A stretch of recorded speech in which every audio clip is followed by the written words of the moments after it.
Olá, meus amigos e minhas amigas! Hoje vamos discutir alguns temas importantes nas relações internacionais.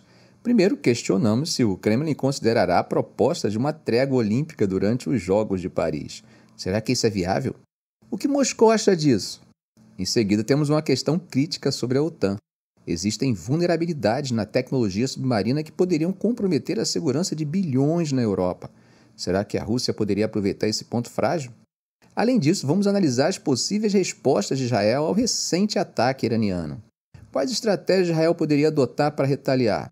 Por fim, vamos olhar para o front ucraniano, mais especificamente para Chasiv-Yar, que se tornou um ponto central nos esforços de guerra.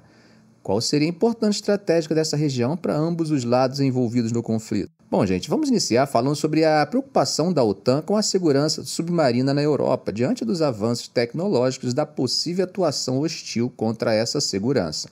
O almirante Didier Malaterra, que é vice-comandante do Comando Marítimo Aliado da OTAN, chamou a atenção para as possíveis ameaças a infraestruturas submarinas, incluindo fazendas eólicas, dutos e cabos de energia. Ele explicou que essas infraestruturas vitais para a energia e comunicação da Europa não foram construídas pensando em resistir aos tipos de ataques que são caracterizados como guerra híbrida. Malaterra destacou que é importante reconhecer que há esforços, como os atribuídos à Rússia, para explorar essas vulnerabilidades, com o objetivo de atingir e fragilizar a economia europeia. Mas o problema não estaria apenas na economia. O almirante também disse que os avanços em tecnologia submarina, incluindo o desenvolvimento de submarinos nucleares, são parte dessas ameaças potenciais. A OTAN, segundo ele, está ciente desses desafios e vem trabalhando em conjunto para reforçar a segurança dessas infraestruturas críticas. Na verdade, esse assunto ganhou mais atenção após incidentes de suspeita de sabotagem em gasodutos no Báltico nos últimos 18 meses, como os que aconteceram nos gasodutos de Nord Stream 1 e 2 e no Baltic Connector. Apesar das investigações detalhadas por diversos países, os casos ainda não foram completamente esclarecidos. Malaterra, com sua experiência de mais de 1000 dias no mar, destacou como o ambiente mudou bastante desde que a infraestrutura atual foi desenvolvida pelo setor privado. E essa estrutura hoje é extremamente exposta a novas formas de conflito. Bom, gente, a França apresentou uma proposta que, embora não fale em uma paz definitiva, traz esperanças de uma pausa nos conflitos, inspirada no espírito olímpico. Mas como Moscou teria reagido à proposta de Macron? Bom, segundo eles, a Ucrânia poderia usar essa pausa para se reorganizar e se rearmar. Mas a ideia de suspender conflitos armados durante uma trégua olímpica não é uma tradição nova, isso é antigo. E Macron disse numa entrevista na segunda-feira que trabalharia para alcançar essa trégua quando Paris sediar os Jogos Olímpicos de Verão, de 26 de julho a 11 de agosto. Quando perguntado sobre isso, o porta-voz do Kremlin, Dmitry Peskov, disse que tanto o presidente Vladimir Putin quanto o exército russo perceberam que, em geral, o regime de Kiev usa essas ideias, essas iniciativas, para tentar se reagrupar, se rearmar e assim por diante. Peskov não descartou completamente uma trégua olímpica, mas disse que ninguém ainda tinha dado passos oficiais nesse sentido. Em sua entrevista com a mídia francesa, Macron disse que a França fará de tudo para trazer uma trégua aos conflitos na Ucrânia, em Gaza e no Sudão, e que envolveria o presidente chinês Xi Jinping na questão. Veja o que Macron disse. É uma oportunidade na qual tentarei envolver muitos dos nossos parceiros. O presidente chinês virá a Paris em algumas semanas. Vou pedir que ele me ajude. Respondendo a uma pergunta separada sobre a China, Peskov disse que a posição de Pequim sobre o conflito na Ucrânia é muito equilibrada e construtiva. A China, que não condenou a invasão de Moscou e aumentou substancialmente o comércio com a Rússia desde o início da guerra, apresentou uma iniciativa de paz no ano passado, que apesar de não ter empolgado as partes, recentemente foi citada por Moscou. Bom, gente, depois de Avdiivka, boa parte dos esforços de guerra da linha de frente tem se concentrado na cidade ucraniana de Chasiv-Yar, localizada na região industrial de Donbás, no leste da Ucrânia.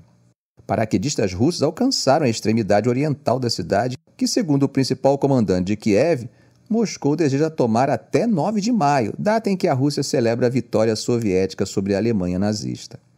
Embora o Kremlin não tenha reconhecido oficialmente esse prazo, as forças russas estão intensificando os ataques à cidade, que é estrategicamente importante, utilizando para isso artilharia, drones e ataques aéreos. O coronel-general Oleksandr Syrskyi, o principal comandante ucraniano, disse que a situação no campo de batalha no leste se deteriorou. No entanto, ele falou que as brigadas de Kiev em Chasiv estão resistindo aos ataques por enquanto e foram reforçados com munição, drones e dispositivos de guerra eletrônica. Se as forças russas capturarem a cidade, que fica a apenas 12 quilômetros do centro da devastada cidade de Bakhmut, conquistada em maio do ano passado após meses de combates sangrentos, elas poderiam lançar ofensivas diretas contra várias cidades fortalezas ucranianas. De acordo com correspondentes de guerra russos e analistas que estão acompanhando de perto, é provável que as forças de Moscou tentem pressionar as forças ucranianas do leste, sul e norte, forçando elas a fugir para o oeste.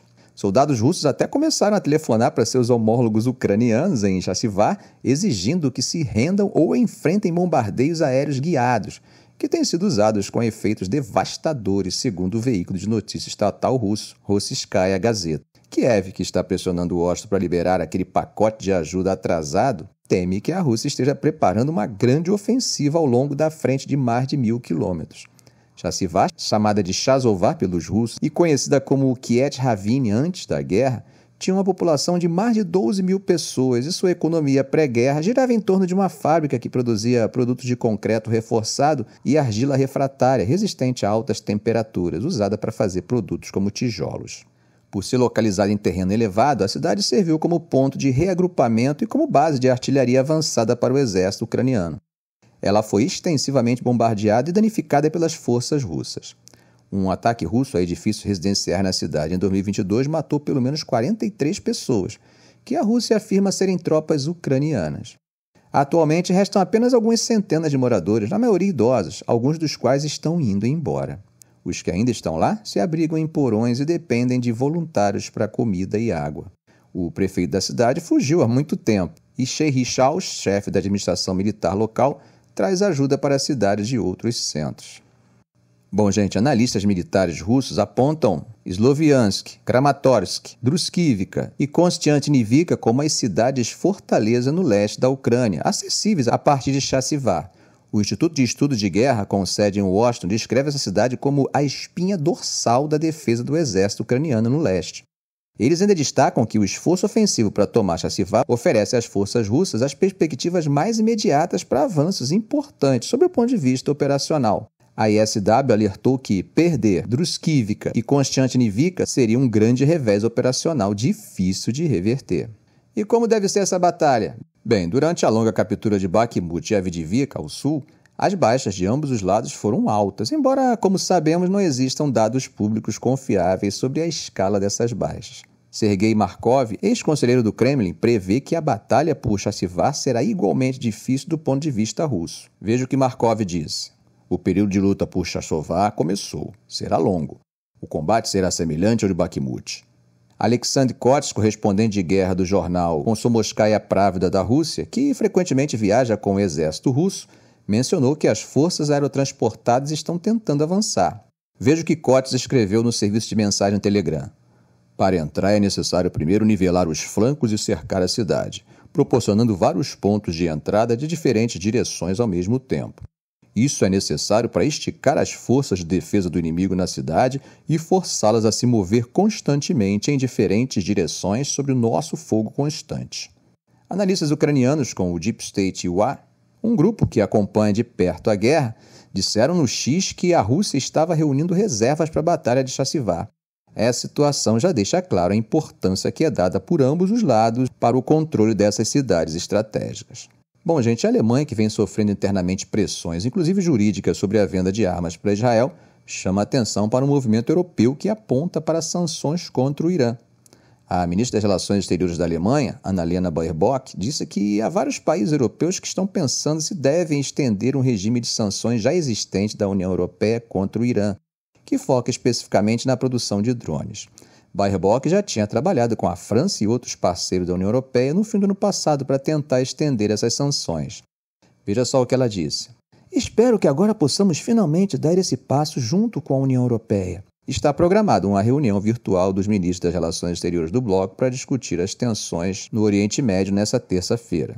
Enquanto isso, o chefe do exército de Israel falou que o país vai responder ao ataque de mísseis e drones do Irã. Esse ataque, como vocês sabem, foi uma retaliação do Irã depois que Israel, embora não tenha assumido, atacou o consulado iraniano em Damasco em 1º de abril, que resultou na morte de membros da Guarda Revolucionária Islâmica, incluindo 2 generais. E quais são as opções de Israel para revidar o Irã? Bom, o primeiro-ministro israelense Benjamin Netanyahu e seu gabinete de guerra estão considerando que ações devem tomar após o ataque do Irã. Vamos ver quais seriam essas opções. Bom, Israel poderia responder com ataques aéreos, já que as defesas iranianas são consideradas menos desenvolvidas do que o sistema sofisticado que Israel e seus aliados utilizaram no sábado à noite. Um ataque desses poderia atingir instalações estratégicas, incluindo bases da Guarda Revolucionária ou instalações de pesquisa nuclear. Mas sabemos o que isso significa, né? Uma escalada de fato, o que ninguém quer, e isso poderia constranger os aliados diante de um novo ataque do Irã, dessa vez sem aviso prévio. Os custos políticos para Netanyahu poderiam ser grandes. Imagine se o volume de mísseis e drones iranianos, somado ao de seus proxies, sobrecarregasse o Iron Dome. Fatalmente resultaria na morte de civis israelenses. O dia seguinte seria imprevisível. Bom, mas há outras possibilidades mais cirúrgicas e discretas. Acredita-se que Israel já realizou várias operações clandestinas dentro do Irã, incluindo o assassinato de vários de seus principais cientistas nucleares. Essas ações poderiam ocorrer tanto dentro quanto fora do Irã e poderiam ser avaliadas como retaliações, ou seja, satisfazendo o gosto das crianças que precisam falar "eu bati por último". Mas também há outras opções, graves, no entanto menos espetaculosas, os chamados cyberataques. Muitos cyberataques do Irã foram lançados ao longo dos anos em infraestruturas, variando de postos de gasolina a instalações industriais e nucleares. Ataques como esses poderiam interferir em áreas altamente visíveis, como produção de energia ou serviços de voo.